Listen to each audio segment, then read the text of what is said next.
ఇక కరీంనగర్ క్యాంపు రాజకీయాలు హైదరాబాద్ కి చేరుకున్నాయి. ఇటు కాంగ్రెస్ అటు బీజేపీ సైతం తమ తమ కార్పొరేటర్లతో వేర్వేరు క్యాంపులు నడుపుతున్నాయి. దీంతో లియోనియో రిసార్ట్ కేంద్రంగా కాంగ్రెస్ తన క్యాంపు నడుపుతోంది. దీంతో రిసార్ట్ చేరుకున్నారు టీపీసీసీ చీఫ్ మహేష్ గౌడ్, మంత్రి పొన్నం. ఇప్పటికే రిసార్ట్ లో మంత్రులు శ్రీధర్ బాబు, తుమ్మల ఉన్నారు. కరీంనగర్ కార్పొరేటర్లతో ఇరు వర్గాల వారు క్యాంపులు ఏర్పాటు చేశారు.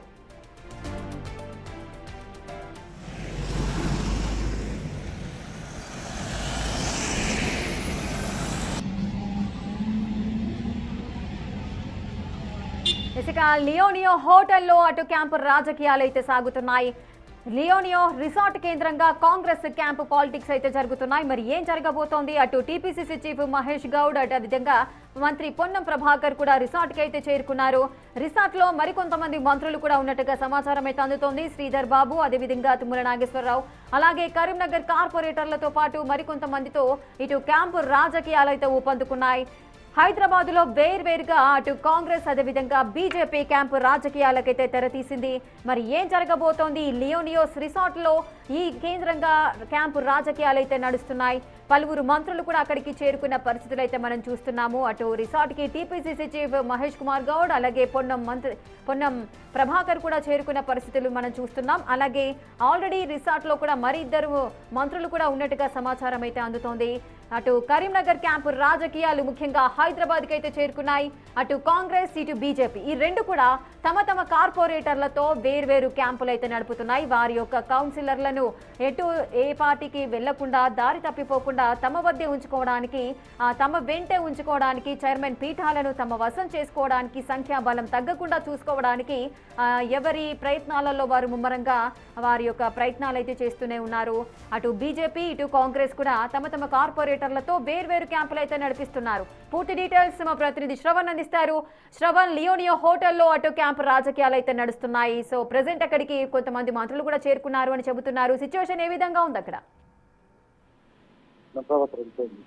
మున్సిపల్ ఎన్నికలకు సంబంధించిన కౌంటింగ్ పూర్తయిన తర్వాత ఏ మున్సిపాలిటీలో మేయర్ పీఠాన్ని కైవసం చేసుకోవాలి, దాంతో పాటు చైర్మన్ పీఠాన్ని ఏ విధంగా కైవసం చేసుకోవాలని అన్ని పార్టీలకు సంబంధించినటువంటి నాయకులు వ్యూహ రచన చేస్తున్నటువంటి పరిస్థితి ఉన్నది. ప్రస్తుతం మేడ్చల్ లోని లియోనియా రిసార్ట్ లో చాలా ఇంట్రెస్టింగ్ గా పాలిటిక్స్ కి సంబంధించిన అంశం కొనసాగుతుంది. కాంగ్రెస్ పార్టీకి సంబంధించినటువంటి చాలా మంది కార్పొరేటర్లను ఈ లియోనియా రిసార్ట్ కి తరలించి ఇందులోనే ఉంచారు. రేపు జరగబోయేటువంటి మేయర్, డిప్యూటీ మేయర్ తో పాటు చైర్పర్సన్, వైస్ చైర్పర్సన్ కి సంబంధించిన ఎన్నిక కోసం ఇక్కడ నుంచి వ్యూహ రచన చేస్తున్నారు. మనకు కావాల్సినటువంటి సంఖ్యాబలం పైన ఆయా పార్టీలకు సంబంధించినటువంటి నేతలు రాజకీయాలు నడుపుతున్నారని చెప్పుకోవచ్చు. ప్రస్తుతం లియోనియా రిసార్ట్ లో కాంగ్రెస్ పార్టీకి సంబంధించిన నిజామాబాద్ తో పాటు సిద్దిపేట, కరీంనగర్ కి సంబంధించినటువంటి కౌన్సిలర్లను ఉంచినట్లు మన దగ్గర ఉన్నటువంటి సమాచారం.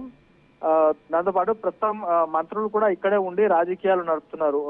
నిజామాబాద్ లో ముఖ్యంగా కాంగ్రెస్ తో పాటు బీజేపీ, ఎంఐఎం పార్టీ, మూడు పార్టీలకు సంబంధించిన వాళ్ళకి సంఖ్యాబలం వచ్చినప్పటికీ కూడా మ్యాజిక్ ఫిగర్ వాళ్ళు చేరుకోలేకపోయారు. సో ఎంఐఎం తో పార్టీతో కలిసి మేయర్ పీఠాన్ని కైవసం చేసుకోవాలనేటువంటి అంశాలపైన కాంగ్రెస్ వ్యూహరచన చేస్తుంది. సో ఏ విధంగా మారబోతుంది, ఇంట్రెస్టింగ్ గా పాలిటిక్స్ కనిపిస్తున్నాయి. కానీ ఎవరు నిజామాబాద్ మేయర్ పీఠం కైవసం చేసుకుంటారనేది చూడాల్సి ఉంది. నిన్న నిజామాబాద్ లో ధర్మపురి అరవింద్ మాట్లాడుతూ మేమైతే అపోజిషన్ లో ఉండడానికి కూడా సిద్ధంగానే ఉన్నాం, కానీ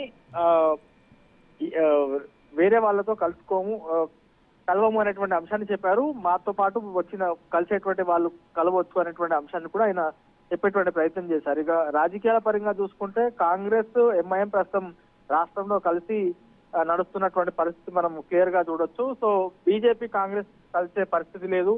కాంగ్రెస్ తో పాటు ఎంఐఎం మాత్రమే కలిసే పరిస్థితి ఉండొచ్చు. కాంగ్రెస్ బీజేపీ కలవలేదు అండ్ ఎంఐఎం బీజేపీ కూడా కలిసి నడవలేదు. కాబట్టి కాంగ్రెస్ తో పాటు ఎంఐఎం కలిసి ముందుకు వెళ్తే పూర్తి స్థాయిలో మేయర్ పీఠాన్ని కైవసం చేసుకునేటువంటి పరిస్థితి ఉండొచ్చు అని అర్థం చేసుకోవచ్చు. సో నిజామాబాద్ కి సంబంధించి ఎవరు మేయర్ పీఠం కైవసం చేసుకుంటారనేది చాలా ఇంట్రెస్టింగ్ గా మారిందని చెప్పుకోవచ్చు. ప్రస్తుతం అయితే వివిధ రిసార్ట్స్ లలో రాజకీయ పార్టీలకు సంబంధించిన నేతలు క్యాంపు రాజకీయాలు చేస్తున్నటువంటి పరిస్థితి ఉన్నది. ప్రతి ఎన్నికల్లో కూడా రిజల్ట్స్ వచ్చిన తర్వాత రిజల్ట్స్ వచ్చిన తర్వాత ఆ చైర్పర్సన్తో పాటు మేయర్ సీటుకి సంబంధించినటువంటి స్పెషల్ మీటింగ్ జరిగే ముందు ఇవన్నీ సర్వసాధారణమైపోయి ప్రస్తుతం అయితే హైదరాబాద్ శివారు ప్రాంతాల్లో ఉన్నటువంటి రిసార్ట్స్లలో ఈ రాజకీయాలకు సంబంధించినటువంటి అంశం చాలా హీటు పుట్టిస్తుందని చెప్పుకోవచ్చు. సో ప్రస్తుతం అయితే లియోనియా రిసార్ట్ దగ్గరనే ఉన్నాం. ఇది లియోనియా రిసార్ట్స్కి సంబంధించినటువంటి ఎంట్రీ, ఎవరిని కూడా లోపలికి అనుమతించట్లేదు. అయితే మొత్తంగా లోపల మొత్తం నలుగురు మంత్రులు ఉన్నట్టుగా సమాచారం అయితే అందుతుంది. ఇంకెవరైనా మంత్రులు హాజరయ్యే అవకాశాలు ఉన్నాయా? మరి చైర్మన్ పీఠానికి సంబంధించి ఎటువంటి ప్రణాళికలతో ముందుకు వెళ్తున్నారు? మొత్తం ఎంతమంది కార్పొరేటర్లు అందులో ఉన్నారు?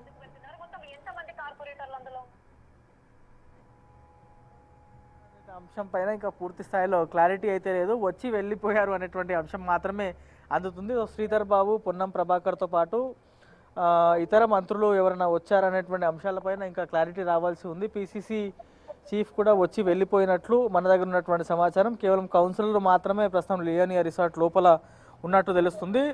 సో వాళ్ళందరూ కూడా ఇవాళ నైట్ లేదా రేపు తెల్లవారుజామున ప్రత్యేక బస్సులో ఇక్కడ నుంచి నిజామాబాద్కి వెళ్ళేటువంటి అవకాశాలు కనిపిస్తూ ఉన్నాయి. దాంతోపాటు సిద్దిపేటకి సంబంధించినటువంటి కౌన్సిలర్లు కూడా ఈ రిసార్ట్లో ఉన్నట్లు సమాచారం. సో ఇంకా పూర్తి స్థాయిలో క్లారిటీ రావాల్సింది. మనకు ఉన్నటువంటి సమాచారం కేవలం ప్రస్తుతం కౌన్సిలర్లు మాత్రమే లోపల ఉన్నారని.